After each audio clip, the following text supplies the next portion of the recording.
Hello everyone, welcome back to my channel. I do have the same makeup as the last video. I don't know if you're seeing this before, after, but you will see this makeup twice. Today, I actually wanted to refilm a video that I did before, but you guys haven't seen it. The audio was terrible. I'm never filming in my car again, but it is the anti-TBR tag. So if you're not familiar with TBR, it means to be read, and it's all of the books that you want to read. Anti-TBR is obviously the books that you don't want to read. So there are, I think, like 8 or 10 questions in the anti-TBR tag and I have like my little book where I wrote down the questions, and let's see, I wanted to do something kind of fast, kind of fun, and I thought while I had everything set up, while I looked cute and fresh and fun, that I at least answer some of these questions because I can do it pretty quick. So let's get into roasting some books. Disclaimer, I don't want to be a channel that does disclaimers, but if I mention a book that you like or a book that you plan on reading, that's great for you. I am judgmental, and also they're books. I don't have to be nice to them. I don't have to be nice to the authors. So if you want to read them, that's great. I don't. So hopefully we can agree to disagree. Question 1 is, a popular book that everyone loves that you have no interest in reading? Question mark. And I feel like there are a ton, especially because I came to BookTube so late in the game, that there are a ton of books that have a cult following, that have been popular for years, that because I'm late to it, I have no interest. So I would probably say the Shadow and Bone trilogy. I would say ACOTAR. There are so many. But the one that specifically stands out to me because it's the one that it's part of like a genre that I'm no longer interested in, or that I have no interest in reading, and that I feel like still gets spin-offs, and there's even like a subscription box that's kind of like inspired by it, and that is A Cruel Prince by Holly Black. Out of all of like the mythical creatures, I feel like fairies is something that I have very much so outgrown. I did the werewolf thing. I did the vampire thing. I did the fairy thing. So much. So many cryptids. A Cruel Prince is specifically like the fact that like the main guy is some like hot douchebag. No, it's not really for me, is it? It's just not my thing. The people that love A Cruel Prince and love that whole series, like, y'all love it. Like, you guys are really about it. And I just don't think Holly Black needs my money. I don't think this needs my attention. I'm good. Like, I am set. Like, truly, truly good. Thank you. Next one is a classic book or author that you have no interest in reading. All of them. The Hemingways, the Shakespeares, the Twains, the Fitzgeralds. Like, I have no interest.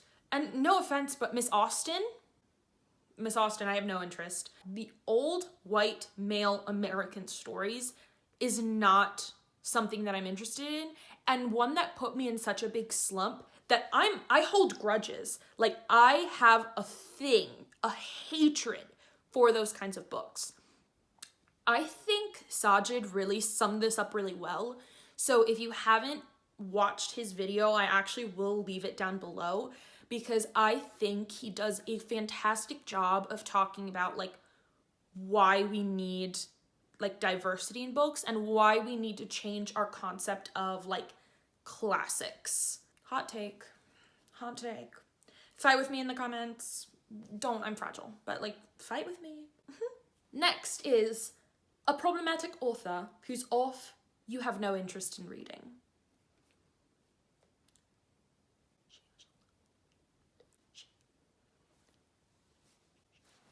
She who shall not be named. She who shall. It's J.K. Rowling. J.K. Rowling.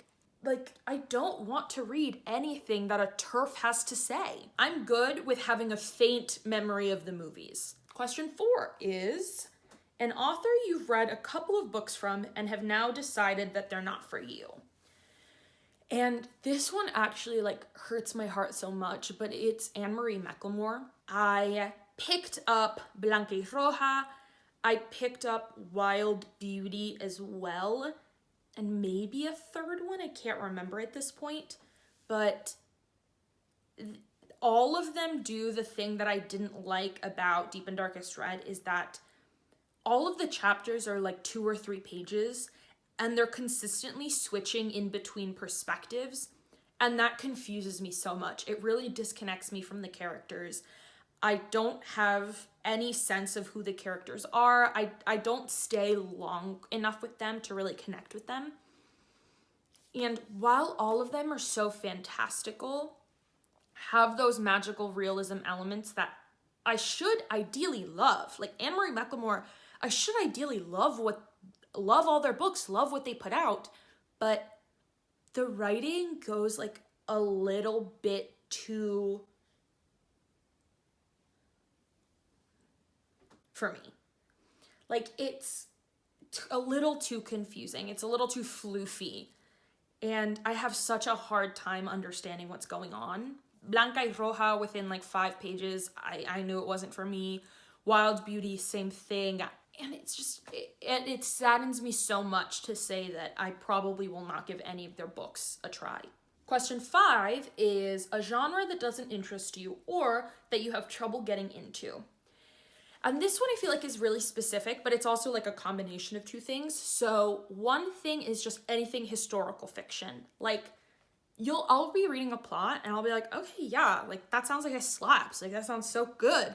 Then it's like based in 1970s France, based in the Renaissance, based in going back to the 1500s. And I like throw a little tantrum. Like I was like, you had me. And then the second that it's based in the past, I'm like, no. You lost me. You had me, and then you lost me. Something about it, and I can't explain it because I remember years and years and years ago, I would go to the library and they had, if anyone can let me know what these books are, but they were books that were diary entries from like different points of history. So it'd be like, oh, the diary of like this slave girl, and like, oh, the diary of this like Chinese princess, and the diary of like this girl during World War II. And like the whole shtick of these books were that they were historical fiction, like teenage girls in historical fiction and like different points in history. And I ate that shit up. Like I really liked them. And now the second something's based in the past, no interest. And that extends to like games, like video games, movies, TV shows. Like the second something is historical, and I don't know how far back something has to be in order for it to be historical, because if something's based out of like the early 2000s, is it still historical? I don't know. I don't want to get into it, but it's just not, something about it just doesn't work for me. And the other genre would be romance. Romance, I've had such a hard time because either like the writing does not work for me at all, or there's a trope in it I don't like. And if it's a trope that I don't like, I won't like the book. Like there has not been a romance-y book or like trope or something that I've read, and if I don't like the trope, then I'm still like, oh, it's still a good book. I'm not that person.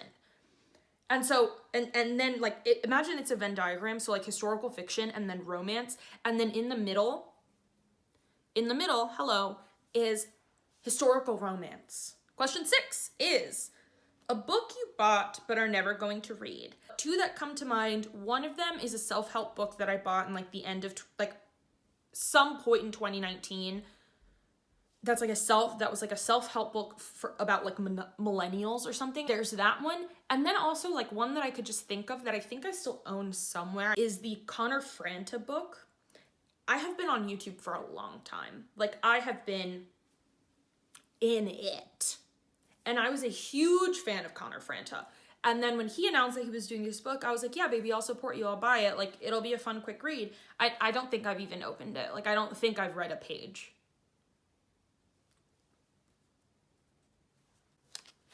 Oops.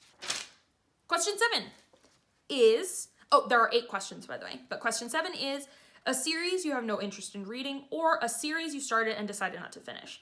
And for this book specifically, I have 2 books that really come to mind. And unfortunately, these ones both have huge cult followings that just really did not work for me. And the first one is Girls of Paper and Fire by Natasha Nan. And the second one is Children of Blood and Bone by Tomi Adeyemi. Now, both of these should work. Both of these, ideally, I really liked at the start. And hilariously, the endings for both of these books, they let me down so bad. Literally, like, they followed the same beats. I was like, wow, I really love this. I think I could read the series. Like, I was like reading them and I saw that they like announced the second book. I was like, wow, that's great. And then you get to the very end and I'm like, where's this going? Like, I don't think I like where this is. I don't know if I like where this is going. Children of Blood and Bone did it worse. The Girls of Paper and Fire ending for me was just very lackluster. I was like, oh, the ending, I feel like I've talked about this in one of my past videos, is that the ending has a trope that I don't like, kind of like a plot twist that I don't like. So unfortunately, that really disappointed it for me.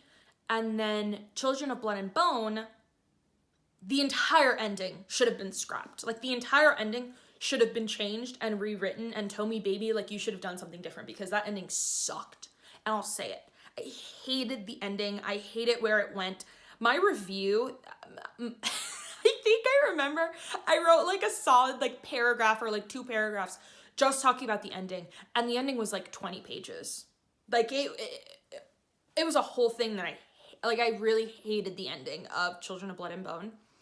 And the endings, unfortunately for me, like really tanked any future that I had of reading like the future installments. And the last question is a new release you no longer have interest in reading. And this one, I'm sure there's like several that I could say, but specifically when I was answering these questions, like when I was making it, and this is here because it came out of nowhere and I don't understand why it's a thing, and that is Ready Player 2 by Ernest Cline. Why does it exist? Like, why is it a thing? I loved Ready Player 1.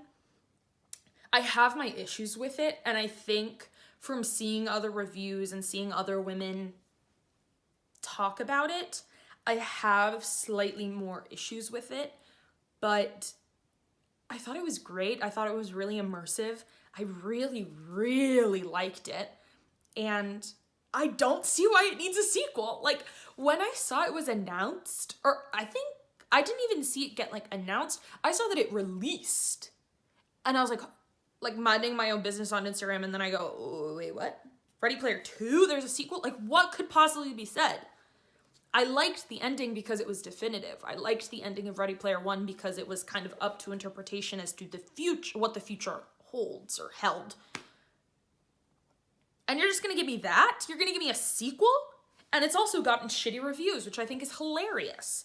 That was the anti-TBR tag. Hopefully you enjoyed it. I would love to know your thoughts and if you have any disagreeing or agreeing opinions. Mostly if you agree with me, because I would love to know that I'm not alone on my like judgmental, lonely island where I like to reside. So I would love to know your thoughts down below. Let's have a discussion. Let's just have a discussion in the comments. I would love to have one. Feel free to like the video and subscribe if you enjoy me or my content, and I will see you in the next video. Bye guys.